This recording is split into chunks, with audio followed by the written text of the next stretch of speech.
Assalamu alaikum. Our task for today will be the 0610 paper 22 or the MCQ paper of the extended portion of IGCSE Biology code 0610. Without any further ado, let's kick it off. Let's kick it off. My name is Jahazim Ali Khan.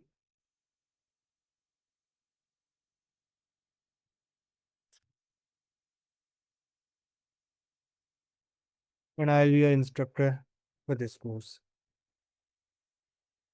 Okay. So this here is our first question. Let's see what this is. It says that growth is a characteristic feature of living organisms. True. Which process provides the energy for growth? See the options here: excretion, movement, and sensitivity. All of these are activities or actions that require energy. They do not produce energy. The only activity here that provides or produces energy is respiration. This here is our answer. See, onwards, the diagram shows an organism. Which group of arthropods has two pairs of antennae? Very simple. It's crustaceans. And to aid us in getting here, we've got this diagram, right? And what we can see here is a lobster. Lobsters, crabs, shrimp, barnacles, they all belong to the same class of organisms, same group within the category arthropods, crustaceans. Moving onwards. The diagram shows a palisade mesophyll cell from a green leaf. These are the structures X, Y, Z, and W. W is the nucleus, Z is the cell sap vacuole, Y is a chloroplast or a mitochondria. X is the cytoplasm. And the question asks us, in which labeled parts does photosynthesis occur and where are chromosomes found? See, chromosomes and all genetic material is found within the confines of the nucleus. So chromosomes would be found here. And where does photosynthesis occur? Photosynthesis occurs within the chloroplast. So W and Y would be our answer. And let's see. Here it is. D. Moving ahead.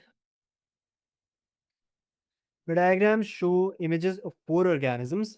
The magnification and body length of each image is shown. Okay, we've got these four organisms. Here are the magnifications. Here are the image lengths. Which organism has the longest actual body? Okay, these appear somewhat similarly sized because they're magnified to different extents, right? But let's see what their actual lengths are. Starting off with A, this looks like a centipede. And the formula is actual size is equal to image size 60 millimeters divided by magnification 30 millimeters.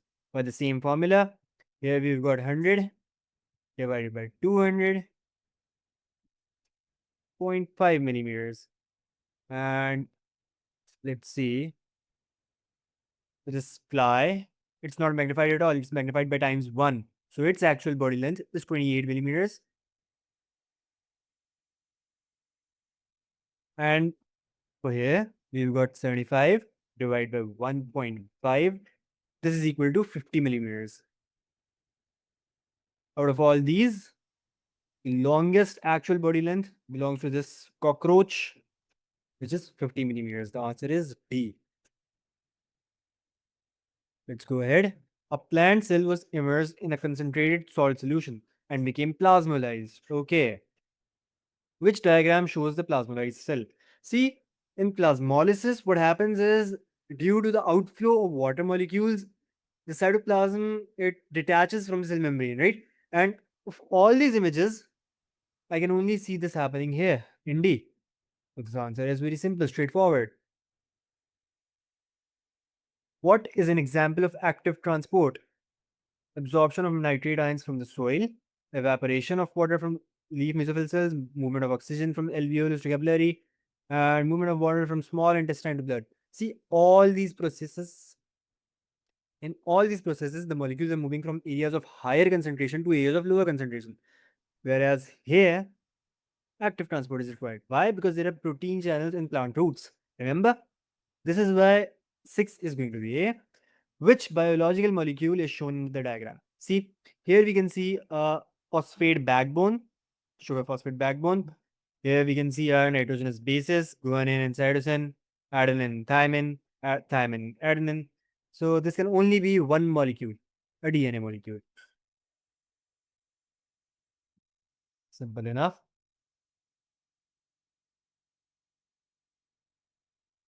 The graph shows the activity of an enzyme.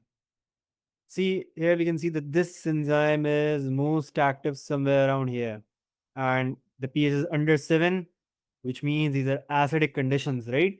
This enzyme denatures around neutral pH, and after this, it does not function.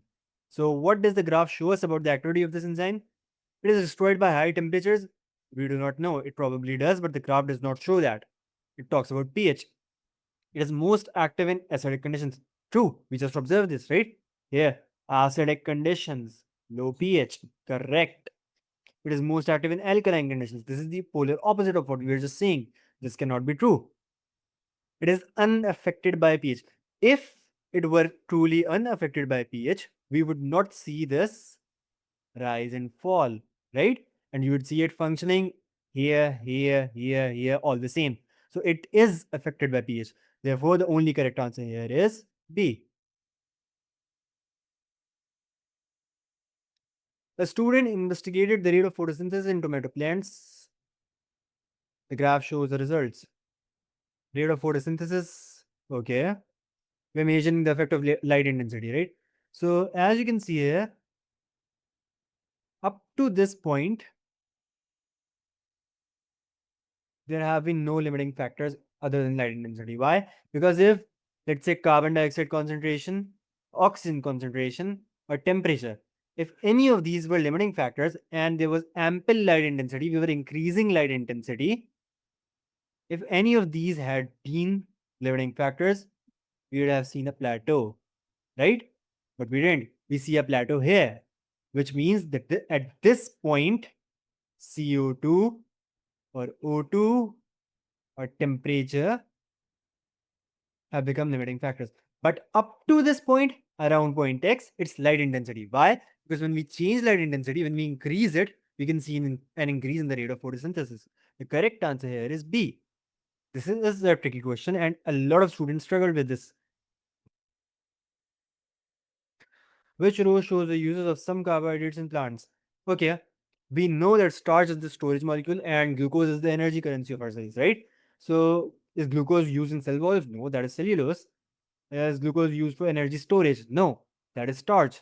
Is glucose used in respiration? Absolutely. This is the only correct answer. Why? Let's see the other options. Is starch used for energy storage? Absolutely correct. Is sucrose the transport molecule of the plants? Correct. Absolutely. A child decided to eat only meat, oily fish, cheese, and bread, and drink only water. Which nutrient would be in low levels in this diet? See, he probably get calcium from maybe the cheese, right? Absolutely the cheese. I beg your pardon. And he would get his iron from meat. He would get his vitamin D from the fish. What he would not receive at all would be vitamin C. Where in the elementary canal do enzymes pepsin, trypsin, and maltase act? Okay, a lot of people get confused here because they confuse maltase with amylase. Amylase is present in the saliva. So salivary amylase, which you are confusing this with, that is present in the mouth. In the small intestine, we've got this enzyme called maltase, which breaks down maltose to two molecules of glucose. And where were we getting this maltose from? Well, from the breakdown of starch to maltose, thanks to amylase in the mouth and in the small intestine as well. Okay. So this happens in the small intestine. Why? Because pancreatic juice, right, which is released in the small intestine, it contains maltase. So this or this, these two have been eliminated right away. Trypsin works in the stomach, the small intestine. Curious. We know for sure that trypsin works in the stomach, right? Because this requires a low pH, works around 2. And this low pH is only possible in the stomach, something like this, because of the HCl, right? And after the stomach, we've got bile juice here, we've got pancreatic juice here, they neutralize the pH. We get sort of an alkaline pH, right? And this is where trypsin functions. Trypsin in the small intestine. Within the confines of the stomach, where the pH is low, around 2, trypsin functions. So a correct answer here would be C.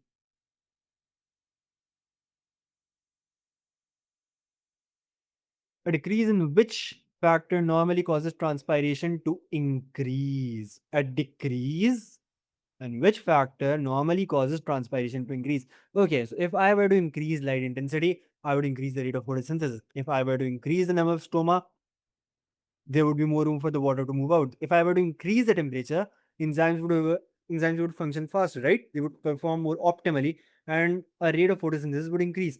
Therefore, decrease in any of these factors would lead to a decline in the rate of transpiration. However, when it comes to option A, humidity, see if this is a leaf and there are water droplets on the top of the leaf, they would prevent water from coming out because the water potential outside would be greater than that it is inside. Therefore, in a decrease in humidity would lead to an increase in the rate of transpiration. Why? Because the water potential falls outside. What is the advantage of double circulatory system in mammals? Simple enough. Oxygenated and deoxygenated blood are kept separate. All of this is nonsense. Atria and ventricles are chambers in the heart. Absolutely. Which statement describes the relative thickness of the muscle walls of these chambers? Okay. So the logic here is that, the atria, they only have to pump blood to the ventricles. The ventricles have to pump blood throughout the body or to the lungs and back.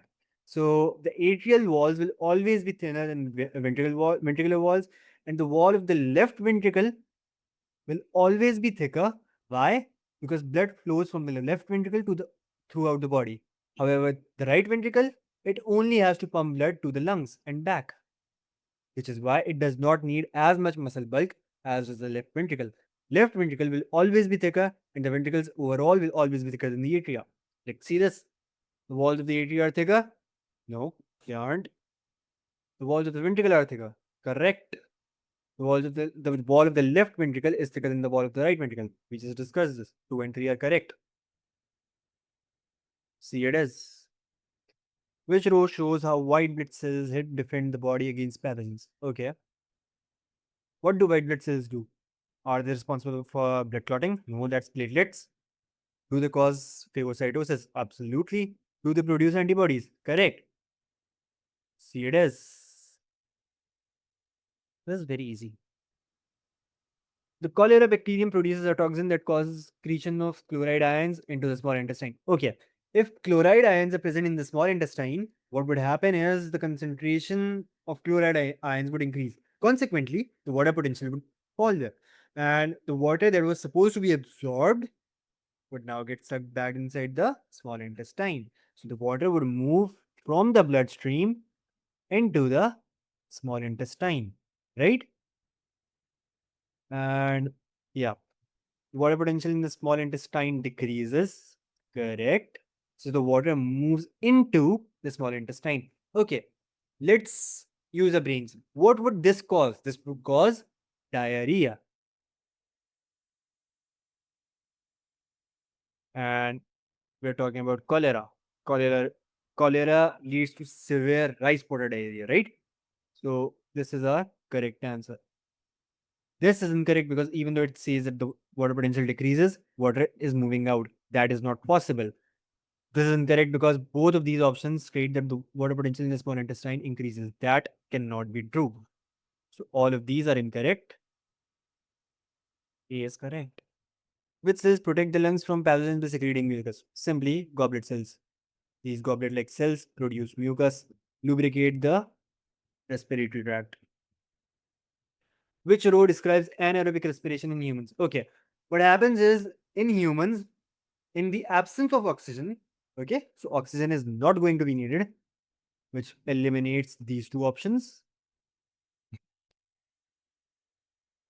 In the absence of oxygen, when we are running or something, we can carry out respiration, but there is a catch. With this respiration, we can break down glucose to release energy. But this glucose is broken down into lactic acid, which is a 3 carbon molecule. So we've got two molecules of 3 carbon compounds, right? The 6 carbon compounds breaks into two molecules of 3 carbon compounds. And if the equation is balanced, is there any release of carbon, extra carbon dioxide? No. So carbon dioxide is not produced, which means this is the only correct. Oh, sorry. Which means this is the only correct answer here. Plus, I'll tell you one thing more. When we are respiring anaerobically, we produce two molecules of ADP. Net. Overall, we produce four, but we use two, so the net yield is two. And when we're respiring aerobically, in the presence of oxygen, we produce around 36 molecules of ADP. So the energy yield is definitely lower. Therefore, this is the correct answer. Which chemical reaction is catalyzed by maltase? We talked about this upwards, right? Upstairs. Upstairs.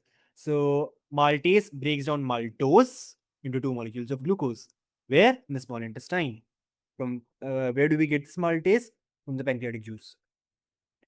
The table shows composition of blood entering and leaving the kidneys and liver. Which row is correct? Okay. So here they're talking about the concentration of urea. Urea is basically produced in the liver, right? So the blood that it reaches into the liver, it does not have urea, right? आने वाले खून में urea नहीं होता, but यहाँ से जो खून निकल रहा है, it is rich in urea, and from here it goes to the kidneys, and therefore the blood entering the kidneys has the highest concentration of urea. So highest concentration of urea in blood entering kidneys, and lowest concentration of urea in blood would be entering the liver, because when it is leaving the liver, it is full of urea. So the answer is B. A person runs on a hot day. Which statement describes the flow of blood through the arterioles supplying the surface of the skin? Okay. If you run on a hot day, would you like to keep your body hot? No. You would like to get rid of all the heat, extra heat, right? So in that case, your blood vessels, they will dilate. When they dilate, all this extra heat, it will be released out. And therefore, we know that vasodilation will occur. So both these options stating vasoconstriction occurs, they're wrong from the get-go. It is either B, it is either C or D. Okay, vasodilation occurs and the amount of blood flowing through the arteriole supplying the surface of the skin decreases. How can it decrease when we are vasodilating? This is wrong. Only correct answer here is D. A plant shoot was placed on its side in the dark. Okay, it is in the dark. This is the upper side, this is the lower side, this is the whole shoot. And which row shows the expected changes as the shoot grows in these conditions? See, we've studied about gravitropism and phototropism. In phototropism, the plant grows in the direction of the light. But here we are in the dark. This is the keyword. Since this is the dark, this plant, this shoot will not grow upwards in the direction of light. Instead, it will be biased towards gravity. Gravitropism. Gravitropism. So we'll see optimal growth on the lower side. Increase, and therefore there will be an increased concentration of oxygen where? On the lower side. So here, C is the correct answer. We're done with half this paper. That was quick. Which row shows the speed of action and duration of effect of the type of control? Okay. You see, hormones, they are released slowly. They take the sweet time bringing about their action. But the consequence of their action, it lasts longer. Whereas neuronal impulses, they are lightning fast, but their action is short-lived. So let's see. Hormonal fast, no. Hormonal slow, short, no. Nervous fast, yes. Short, yes. C. This statement describes an advantage of using asexual reproduction in crop production. all offspring inherit the desired characteristics. Absolutely, the gene pool will be the same and all will inherit the same characteristics. This is correct. Let's see the others. Germination occurs quickly, irrelevant. There is increased variation within the crop species. How can there be increased variation when gene pool is the same? The production of adult plants is slower. This has nothing to do with asexual reproduction. That's something up in my laptop. Huh. The diagram shows the relative concentration of two hormones, FSH and LH, most certainly. They are controlling the menstrual cycle. Okay. Always remember that LH has a higher peak. Concentration of LH is always going to be higher at its peak than that of FSH. So this here will be B. Throat hurts. How will the composition of a pregnant woman's blood change as it passes through the placenta? Okay. So as it passes through the placenta, what happens to the concentration of dissolved oxygen? The fetus is going to take it up. So the concentration of oxygen decreases. And the concentration of urea, the fetal mass will be producing urea. So the blood entering the placenta, it will have a lot less urea than the blood leaving it. So as it passes through the placenta, the concentration of urea will increase and the concentration of oxygen will decrease. P.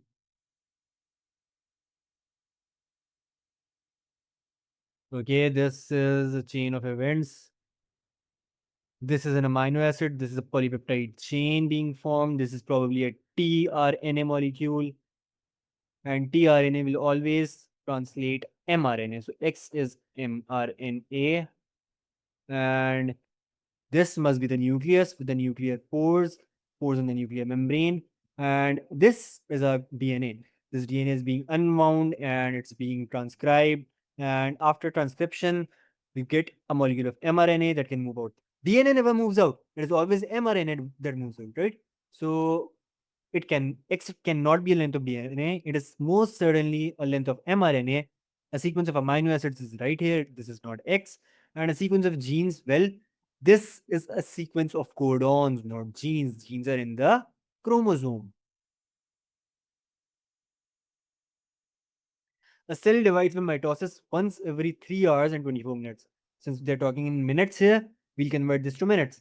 This is 180 and 24. This is 204 minutes. 204. Okay. How long will it take to produce 8 new cells? Okay, so if this is the original cell, 204 minutes pass, and now we've got 2 cells, right? Divides into 2. Further 204 minutes pass, we've got 4. And we've got 2, we've got 2.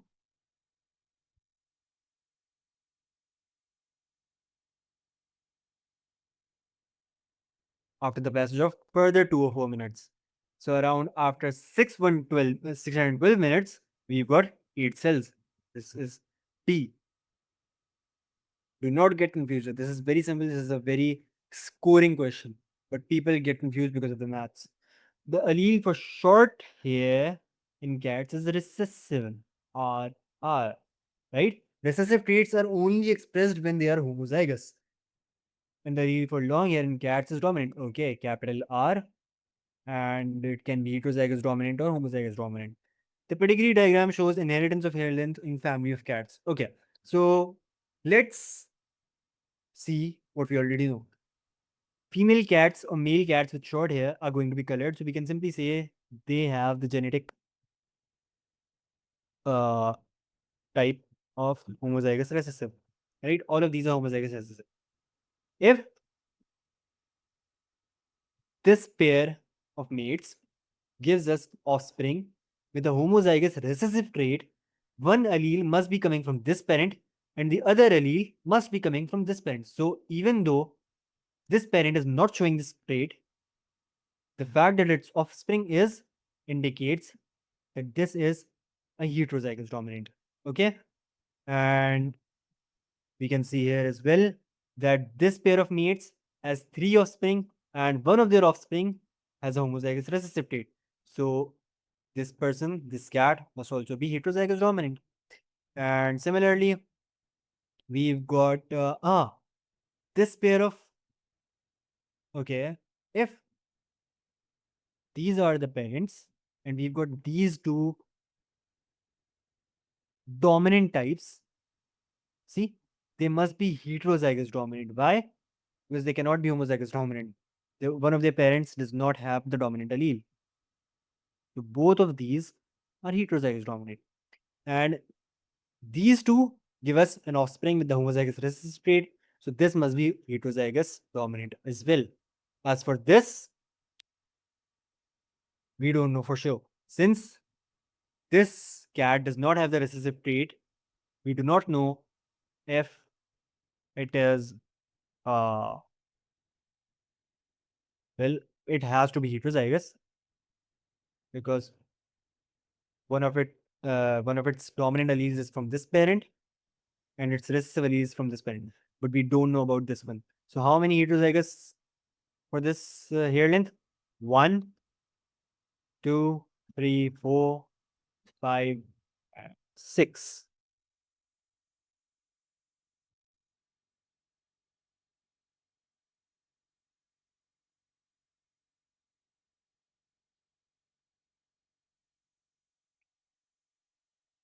Which row shows the factors that contribute to variation in a population of animals? Okay, so yeah, all of these factors. Okay.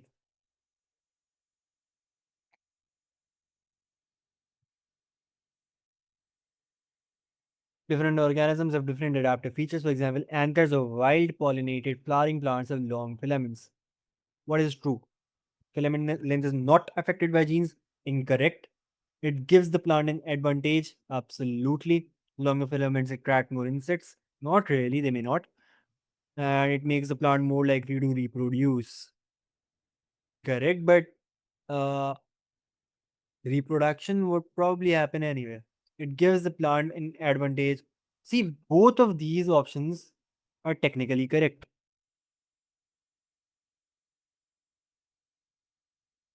Uh-huh.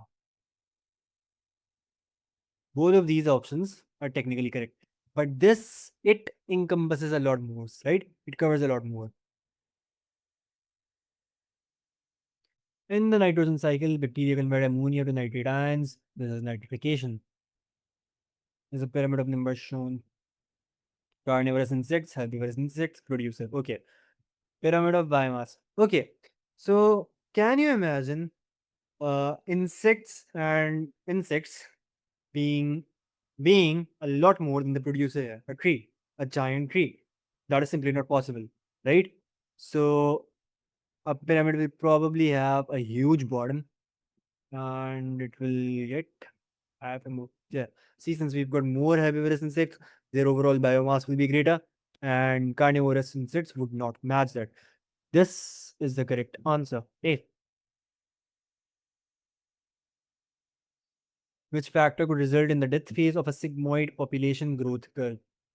Absence of limiting factors. No, this will lead to an abundance or a baby boom. Abundance of food. Again, जब food बहुत ज्यादा होगा तो death क्यों आएगी? Decrease in competition for space.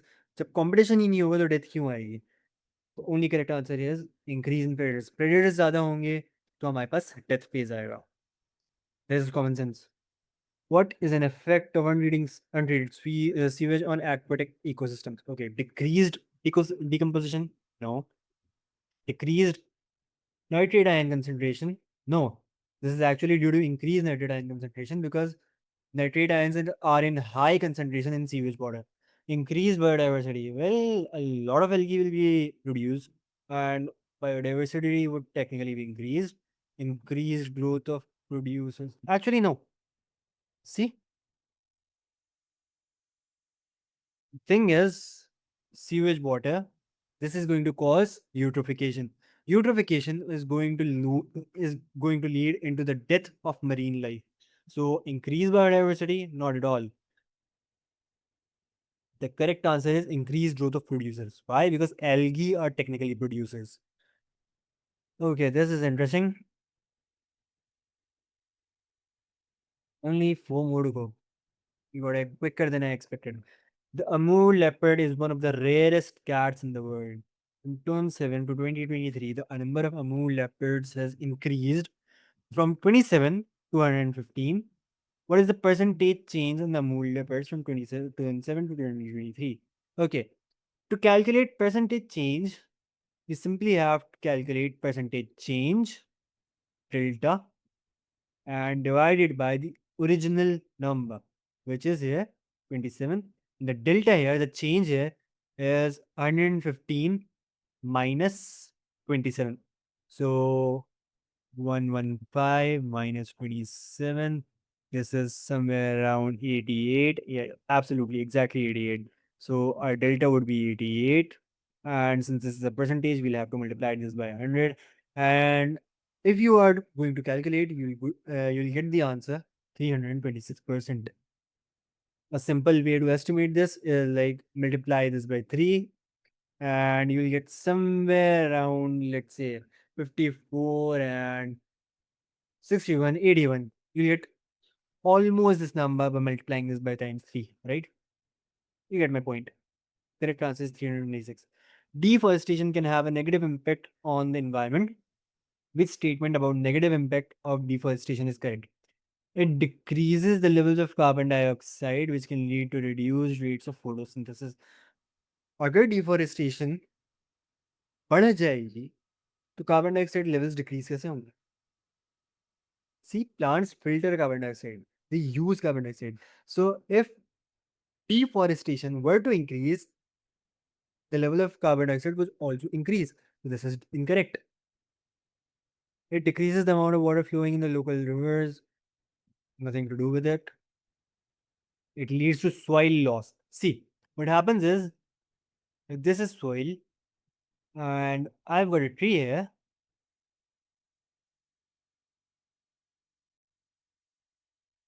beneath the surface, we'll have these huge roots, right?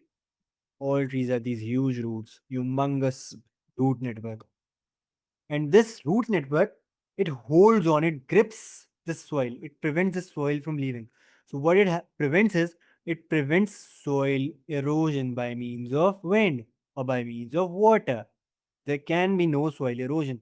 So the absence of trees or increase in deforestation, it is going to lead to the death of these roots, and therefore it leads to soil loss. See, it provides less land for extraction of natural resources. Actually, it's quite the opposite. If I were to deforest a large area, I would receive a lot more land for the extraction of natural minerals and resources. So the answer is C. The final two questions. Okay. The table shows the area of new forest planted in one country from 2017 to 2021. Okay, area of forest planted in 2017 is 6,500, then it increased to 9,000, then increased to 13,500, then it increased to 13,700, and then it fell to 13,300. What can be concluded from this data? From 2017 to 2021, the area of new forest planted increased each year. This is correct up to 2020, but as you can see, it falls in 2021, so this is incorrect. The greatest area of forest planted was 2019. This is incorrect because this is actually 2020. 13,700 is greater than 13,500. The mean area of new forest planted each year was 11,200. We'll get here eventually, but let's see here. The percentage increase in the area of new forest planted from 2017 to 2021 was 51%. Actually, no. The percentage increase is more than 100%, right? Because area has almost doubled from 6,500 to 13,300. If you want to see the percentage change, you can simply do this 13,300 minus 6,500 divided by the original 6,500, and you would get around 68 on 65. Multiply this by 100. The point is, this is going to be a lot more than 51%. So D is incorrect. The correct answer here is C, by method of elimination. We can prove this by method of mathematics as well, but I probably do not have the time for this. We'll get there if I do. What is the function of an enzyme used in genetic modification? Okay, DNA ligase isolates the DNA of a human gene. No. DNA ligase inserts human DNA into bacterial plasmid DNA. Yes, DNA ligase basically acts as the glue molecule. It glues together two pieces of DNA. So it inserts human DNA in bacterial plasmid DNA. Imagine this is a bacterial plasmid, right? I suck at drawing, I'm sorry. But yeah. So this is a bacterial plasmid, right? And if I were to introduce a piece of human DNA here, I would need to glue it together. How would I glue it together? I would use a molecule called DNA ligase. This is correct. Restriction enzyme inserts recombinant plasmid DNA. No. And isolates recombinant plasmid DNA. No. The correct answer is B. Okay, since we have the time, we can solve for this. The mean area of new forest planted each year was 11,200. Okay, so to calculate the mean area, we have to, add all of this and divide it by the number of years. So this is going to be, if you add all of this, you will get 20,000, 29,000, 29,000, and 27,000. So 56,000, 56, yeah, and divided by the number of years. So 3 and 5, and multiplied by 100, right? Oh, sorry, we're calculating mean. I'm sorry, the mean. So this would be around, absolutely. This is 11,200 kilometers square. Correct. Absolutely correct. If you were to solve, you would notice that this is 11,200. So yeah.